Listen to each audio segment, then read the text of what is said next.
ಹಾಗೇನೆ ಸರ್, ಹಾಮನಾಯಕರು ಸಹ ನಿಮ್ಮ ಬಗ್ಗೆ ಬಹಳ ಮೆಚ್ಚುಗೆ ಸೂಚಿಸಿದ್ದಾರೆ. ಒಬ್ಬ ವಿಮರ್ಶಕನಾಗುವುದು ಅಷ್ಟೇನು ಸುಲಭವಲ್ಲದ ಮಾತು. ನೀವು ವಿಮರ್ಶೆ ಮಾಡುವಾಗ ಈ ಲೇಖಕರ ಮನಸ್ಸಿನ ಒಳಗೆ ಹೊಕ್ಕು ಬರಿತೀರಾ ಅಂತ ಅನ್ಸುತ್ತೆ. ಅದ್ರ ಬಗ್ಗೆ ನೀವು ಹೇಳೋದಾದ್ರೆ ಏನು?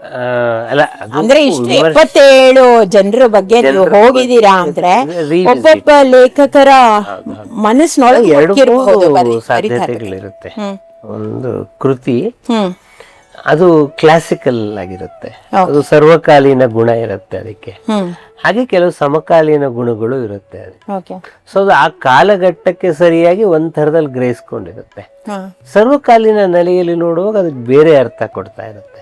ಹೀಗಾಗಿ ಮೊದಲು ಬಹಳ ನ್ಯೂಟ್ರಲ್ ಸ್ಟ್ಯಾಂಡ್ ಅಲ್ಲಿ ನಿಂತ್ಕೊಂಡು ಒಬ್ಬ ಬರಹಗಾರ ಏನ್ ಹೇಳೋದಕ್ಕೆ ಪ್ರಯತ್ನ ಪಟ್ಟಿದ್ದಾನೆ. ಬರಹಗಾರ 2 ತರ ವಿಸ್ತಾರ ಮಾಡ್ತಿರ್ತಾನೆ. ಒಂದು ಭಾಷೆಯನ್ನು ವಿಸ್ತಾರ ಮಾಡ್ತಾ ಇರ್ತಾನೆ, ಇನ್ನೊಂದು ನಮ್ಮ ಅನುಭವವನ್ನು ವಿಸ್ತಾರ ಮಾಡ್ತಾ ಇರ್ತಾನೆ.